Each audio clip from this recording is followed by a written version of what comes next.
Alright, I'm going to try to do this video cold without rehearsal. We'll see how that goes. This is just t-tests in Excel. So I'm not teaching you what a t-test is. I'm not, I might mention a little bit about why you do one, a particular type here and there, but this is not an introduction to t-tests. It's a practical how-to in Excel.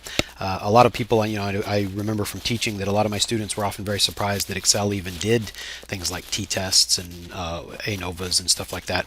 And it doesn't have as much power as SPSS or SAS or R or anything like that. But you can do a surprising amount in Excel. So I'm using exactly the same data that I did for the SPSS t-test video, so we should hopefully get exactly the same results that we got in SPSS. And so just to remind you of the scenario really quickly, the idea here is that we did an experiment where we randomly assigned people to either no exercise or exercise, and then we measured their stress level after they either exercised or did not exercise. And we also measured a couple of covariates in order to, because we think that these things might have some influence on the effect of exercise on stress. Now, in reality, we'd probably do a more correlational style analysis with the covariates. Something like a regression, but this is just to illustrate t-tests. So we're going to stick to t-tests.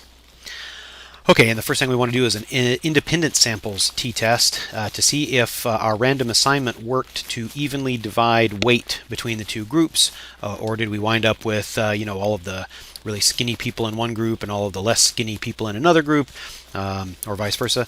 So we want to do that, and then we also want to use an independent sample t-test to see if stress was changed by the exercise that we randomly assigned people to. All right, so let's just say, let's label this t-test for weight. Let me widen that column a little bit there so that we don't get in its way. Okay, and so we're going to do that independent samples t-test first. So I'm just clicking in a cell. I've put a label right next to the cell so I can remember later what that is. And I'm going to get this little function wizard here in Excel. And okay, it looks like I used the Ttest, the t-distribution recently, but that's not the one I'm looking for. So I'm going to go to statistical. I'm going to look up something that looks like it'll give me a t-test. So I'm just scrolling using the scroll bar here, and t-test. There it is. I knew it was here somewhere. So choose the t-test in Excel. Click OK. Okay, and now you have some options: array 1, array 2, number of tails you want to use in the test. Of course, from another video, we always want to use 2 tails. And then the type. And let's see, I think I have to look up, oh no, here we go. So if I click in type, yeah, it's going to tell me 1 is a paired, 2 sample equal variance is 2, 2 sample unequal variance is 3. Okay, interesting. For type, for this one, we're going to put in a 2, because we are just going to assume equal variances.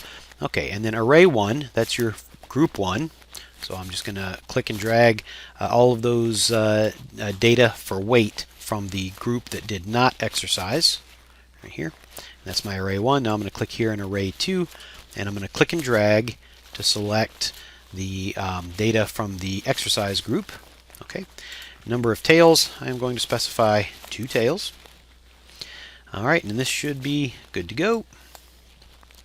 Okay, and that is the p-value. Now, the t-test in Excel does not give you the t-statistic like it did in SPSS, but that is, in fact, the p-value that we got in SPSS. So this p-value would need to be less than 0.05 in order to be statistically significant.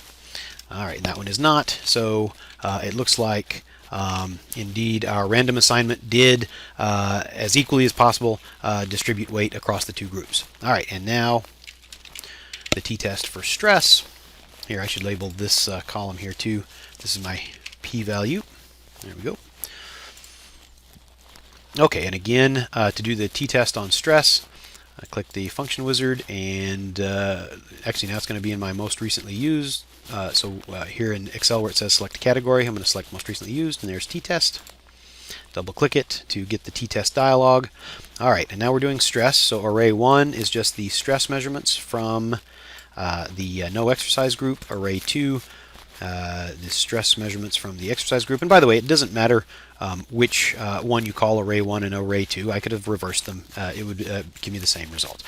Once again, we're going to use 2 tails, and once again, the test type is type 2, which is the 2 sample equal variance is assumed. Okie dokie. And there we go. There is the p-value from that independent sample. Okay, so the other, let's see, a single sample t-test I think is a little bit more challenging. We did with SPSS a single sample t-test on whether or not this sample liked exercise, whether the mean liking for exercise on a scale from -3 to +3 was significantly different from 0 or not, indicating that there would be a net bias either against exercise if it was toward the negative side, or in favor of exercise if it was toward the positive side. I don't think that's one of our options. Right? So, nope, 1, 2, and 3, 2 sample or a paired. Now, it actually turns out that a paired sample t-test is the same thing as a single sample t-test, but it's done on the different scores, not on the 2 groups. So we wouldn't have 2 arrays to put in for a single sample t-test. All right, so I'm going to skip over that one. Somebody's probably going to embarrass me by telling me how that can easily be done in Excel. Of course, it can be done in Excel because I'll do a video at some point showing you the hand computation method for a bunch of statistics in Excel. You can do the equivalent of by hand computations in Excel quite easily and quickly. And so I could easily do a 1 sample t-test that way, but I don't want to get into that in this video. That would make the video go on for a little bit too long. So instead, I'm just going to move on to, remember when we did SPSS? Well, remember, I'm assuming you watched that video. If you didn't, you can watch it or not. It depends on whether or not you care about learning SPSS as well. I'm going to click on sheet 2 here, and here we have a slightly different example.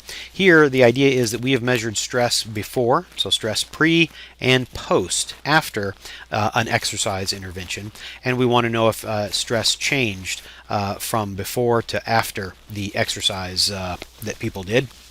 Now this would be a paired samples t-test. So here again, let me label p-value, label this my t-test for, I'll just call it repeated.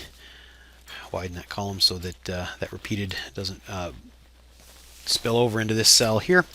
All right, so in this cell, what I'm going to get is the p-value for the paired samples t-test for these 2 data, the pre versus post. So I'm going to click on the function wizard here. Again, it's still in my most recently used, so I can click on t-test. Array 1 is just going to be the pre-scores.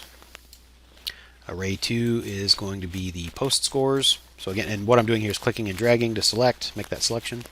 The number of tails, always 2. And the type now is 1, right? 1 for a paired t-test. All right, and click OK. And there you see that p-value, sure enough. Oh, it occurs to me that I changed the view on sheet 1 so that it was a little bit closer up, and on this one I did not. Let me change the view real quick. Zoom. Probably should have done that before. Hey, you know what? There. Now you can see everything a little bit better. So again, just whatever cell you're going to go into, click on the function wizard, find t-test. Function wizard, t-test. Here it's in my most recently used. If it's not, you can go to statistical and then just scroll down until you find it. There it is right there. And then arrays 1 and 2. All right, so that's just a real quick and easy how to do t-tests in Excel.